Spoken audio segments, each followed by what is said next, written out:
debut for the OTT. Thank you. What is the concept of this show and what was so inspiring to be part of this show?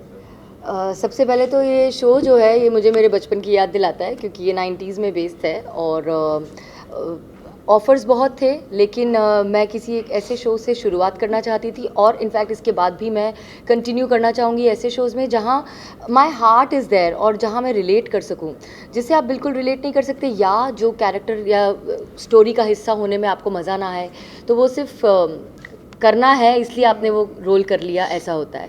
But जब मुझे ये मेरी family की story सुनाई गई और नीरजा का कैरेक्टर बताया गया, इतना रिलेटेबल था और मैं अपने बचपन में ट्रांसपोर्ट हो गई थी, तो मुझे लगा कि मैं जाऊंगी अपने बचपन के टाइम में लेकिन एक्चुअली अपनी मम्मी का रोल प्ले करूंगी, तो it will be something interesting और बहुत ही रिलेटेबल।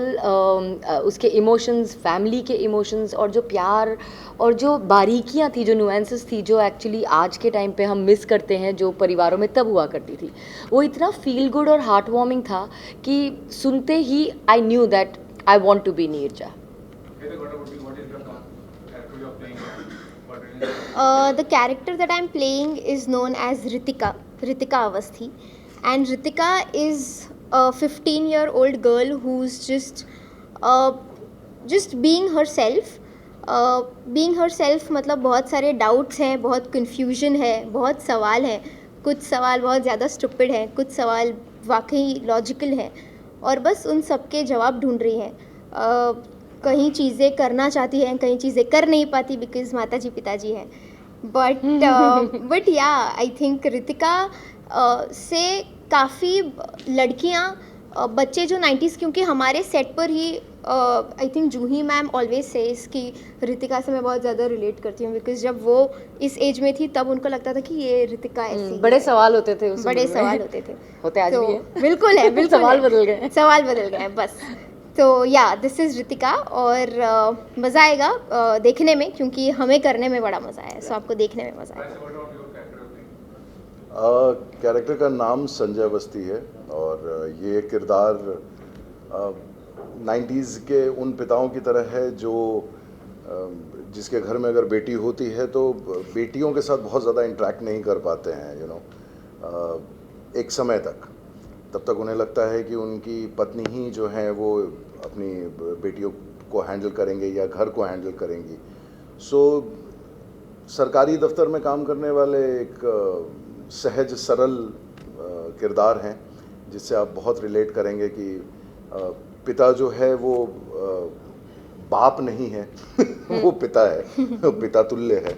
सो और मेन ये है कि एक छोटी सी एक अच्छी सी फैमिली है जहाँ पे वैल्यूज़ और संस्कार और एक दूसरे के साथ जो इंटरेक्शन है ह्यूमन ग्राउंड्स पे, उन सारी चीज़ों को, मोरालिटीज़ को बहुत ज़्यादा वेटेज देते हैं, बट इम्पोज नहीं करते हैं किसी भी तरह की सोच को। सबको फ्रीडम है अपने जीवन में सब कुछ करने का और शायद इसी वजह से ये एक हंसता खेलता परिवार है क्योंकि सब ने अपने लिए कहीं ना कहीं जगह बनाई है और सबके दिल में एक दूसरे के लिए बहुत ज़्यादा जगह है।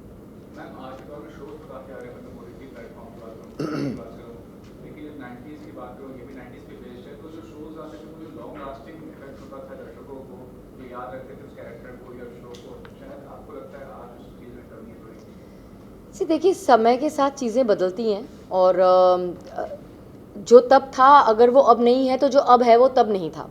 तो change is the constant of life, इसलिए कभी आपस में उसे कंपेयर करने से अच्छा है समय के साथ चलना चाहिए और जो पुरानी यादें हैं उन्हें दिल में साथ लेकर चलना चाहिए, मैं ये मानती हूँ। ऐसे बहुत सी चीज़ें आज हैं जिस वजह से डिफरेंट तरीके से लोग जुड़ते हैं कैरेक्टर्स से, इनफैक्ट एक्टर्स से, जैसे कि सोशल मीडिया एक ऐसा टूल है जिस वजह से लोग एक्टर्स के बहुत करीब फील कर पाते हैं, उन्हें बहुत करीब से जान पाते हैं। So I don't think it will be fair अगर हम तब के कैरेक्टर्स और अब के कैरेक्टर्स या सीरियल्स को कंपेयर करें। I just feel that we should just flow with time. I feel कि टुडेज सिनेरियो कंटेंट रिच हो गए हैं हम लोग और बहुत ज़्यादा लेवल पे कंटेंट्स जो हैं हम लोग तक पहुंच रहे हैं। सो मेमोरी कहीं ना कहीं शॉर्ट होती जा रही है बिकॉज हम लोग पहले वही वाला था कि पहले टेस्ट मैच अच्छा लगता था, फिर एक टाइम पे आपको वनडे अच्छा लगता था, आज आपको 2020 अच्छा लगता है। कि we are on a very fast moving this thing, so and everything is पहले 3 सेकंड में अगर पसंद ना आए वीडियो तो स्वाइप कर दिया जाता है, आगे बढ़ो। उसमें वो मेमोरी में छपना ना, वो एक चैलेंज तो है, लेकिन मैं ये रूल आउट नहीं करूँगा कि उसका लॉन्ग लास्टिंग इम्पैक्ट नहीं होगा। ख़ास करके जैसे हमारे ही कॉन्सेप्ट में, ये मेरी फैमिली में this has a long lasting impact. अगर हम इसके फर्स्ट सीज़न की बात करें तो आज 8 साल के बाद भी लोग इसको याद रखते हैं। तो मैं तो उम्मीद करूँ, मैंने जो एक किरदार निभाया है या जूही जी ने किरदार निभाया है, आज 20 साल 22 साल हो गए, मतलब 2 दशक हो गया और लोग याद रखते हैं। तो sometimes the kind of work you do, you have to just be with that work, and बाकी तो फिर वो बहता चलता है, ऐसा नहीं है कि उसकी याद ख़त्म होती है।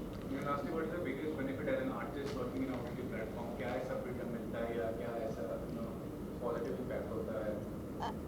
आई थिंक अगर मैं कहना चाहूँ तो फॉर मी सबसे बड़ा जो एक जो आप बेनिफिट की बात करें वो ये है कि जब आप टीवी सीरियल्स करते हैं तो वो बहुत लॉन्ग रनिंग होते हैं और आप उसमें टाइम कमिटमेंट बहुत ज़्यादा होता है। Even through out the month आप शूट कर रहे होते हैं, जब आप स्टार्ट करते हैं तो आपको यही नहीं पता होता है कि वो ख़त्म कब होने वाला है, तो आप कितना लंबा कमिट कर रहे हैं अपने आप को किसी एक प्रोजेक्ट के साथ, ये आपको मालूम नहीं होता है। वेरेज़ यहाँ आपको शुरू से ही मालूम है कि इतने दिन की शूटिंग है, इतने एपिसोड्स हैं, आप एक किरदार निभाते हैं, उससे जुड़ते हैं। अगर और सीजन्स आते हैं तो आप लंबे वक्त तक जुड़ते हैं, नहीं तो आप दूसरा किरदार निभाने के लिए आपके पास टाइम होता है और पर्सनल लाइफ बैलेंस हो पाती है। तो वर्क लाइफ बैलेंस अच्छा मेंटेन हो सकता है, जो कि टेलीविज़न में थोड़ा मुश्किल हो पाता है। एंड मैं तो टेलीविज़न का हिस्सा बहुत ही लंबे समय से रही हूँ और अब भी हूँ, क्योंकि मेरा बेस टेलीविज़न है, मेरे रूट्स वही हैं। तो ये एक चीज़ है जो डिफ़िकल्ट लगती है। तो उस एक चीज़ में यहाँ डेफिनेटली आसानी है कि आपको इतना लंबा कमिट नहीं करना पड़ता। बट चैलेंज ये है कि बहुत कम टाइम में ही आपको वही केमिस्ट्री अपने को एक्टर्स के साथ बिठानी होती है, आपको कैरेक्टर का सुर पहले दिन से सही लगाना होता है, क्योंकि सीरियल्स में आपको ये वक्त मिलता है कि अगर आज नहीं तो 5 दिन बाद भी आपका सही सुर लगा तो आपके पास और 4 साल है जब तक आप वो सुर लगाए रख सकते हैं। बट यहाँ बहुत लिमिटेड टाइम है, so you can not take time to get into the skin of the character or to develop a chemistry with your co-actors. It has to be there right from the word go. And I think What's your take about this part of तुम्हारे लिए बोलो। I think irrespective of what character you are playing, even if it's a minute long character, अगर आपका बहुत छोटा सा character है, आप बहुत ज़रूरी नहीं है कि आपको लीड ही करना है to to get appreciated Noticed also. और noticed. Right. So I think ये एक बहुत बड़ा benefit है, Right. क्योंकि बहुत से actors हैं बाहर जो पता नहीं कब मुंबई आए, कितने सालों से बस auditions दे रहे हैं, जिन्हें पता नहीं कितनी बार ये सुनना पड़ा होगा that you are not fit for a hero or a heroine. But उनके लिए एक बहुत बड़ा प्लेटफॉर्म है to showcase their talent, because वो 10 मिनट में भी कर सकते हैं, 1 घंटे में भी कर सकते हैं और पूरी सीरीज़ में भी कर सकते हैं। Right. मेरा ये है कि इसी डिस्क्रिमिनेशन अब ख़त्म हो गया है कि कौन सा प्लेटफॉर्म बेस्ट है, बेटर है, whether it is OTT, whether it is television, film. देख, वर्क कल्चर अलग अलग है। Exactly. हमें अडेप्ट करने की ज़रूरत होती है, हमें एडजस्ट करने की ज़रूरत होती है। हम जो टेलीविज़न में परफॉर्म करते हैं वही हम फिल्म में भी करते हैं, वही हम OTT पे भी करते हैं। OTT में जो सबसे बड़ा एडवांटेज है कि इसमें इसकी तैयारी बहुत अच्छी होती है। टेलीविज़न में यह है कि आपको रोज़ राक्षस को खाना खिलाना होता है लेकिन इसमें ये होता है कि आपके पास समय होता है, आप एक कॉन्सेप्ट के साथ बहुत समय तक जीते हैं, फिर एक प्रिपरेशन टाइम मिलता है, बिकॉज जैसा जूही जी ने बोला कि बहुत कम शूटिंग का बहुत कम समय मिलता है, ऑन फ्लोर बहुत कम समय मिलता है, लेकिन प्रिपरेशन टाइम जो है वो हमारे पास बहुत होता है, जहाँ पे हम किरदार को बहुत अच्छे से समझ सकते हैं। और फिर ऐसे पिच पे जा कर के ना, जब 19 बॉल पे 54 रन बनाना रहता है तो मज़ा आता है। वाह वाह वाह, ये original. Thank you. Thank you.